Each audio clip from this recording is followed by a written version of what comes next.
আরে বল্টু, তুমি এই ছাগলের মাথাগুলো এইভাবে ফেলে দিচ্ছ কেন? আমি এই ছাগলের মাথাগুলো রান্না করতে পারি না, এই জন্যই ফেলে দিছি। তুমি এইগুলো রান্না করতে পারো না, তাহলে আমি এগুলো নিয়ে গেলাম, তুমি চলে এসো আমার বাসায় খেতে। আচ্ছা ঠিক আছে, আমি সময় মতো চলে আসবো, তুমি এগুলো নিয়ে গিয়ে রান্না করো। এখন এই ছাগলের মাথাগুলো জলদি জলদি গাড়িতে তুলে নিয়ে বাসায় নিয়ে গিয়ে আজকে অনেক সুন্দর একটা রেসিপি তৈরি করতে হবে।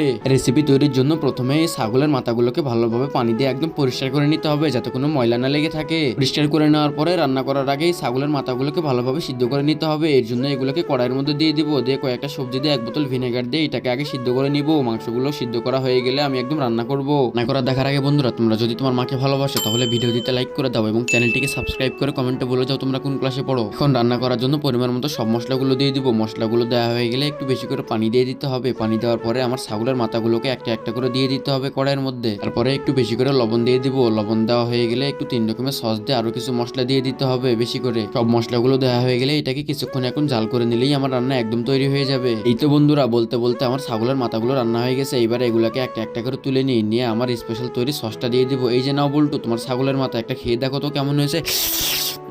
আরে বা, এটা তো অনেক মজার হয়েছে। বা তুমি তো সত্যি অনেক সুন্দর রান্না পারো। হ্যাঁ, এবার তুমি ভালো করে খাও, আর এরকম জিনিস কখনো ফেলবে না। যা ফেলে দিবে সব আমার কাছে নিয়ে আসবে, আমি তোমাকে রান্না করে খাওয়াবো, ঠিক আছে?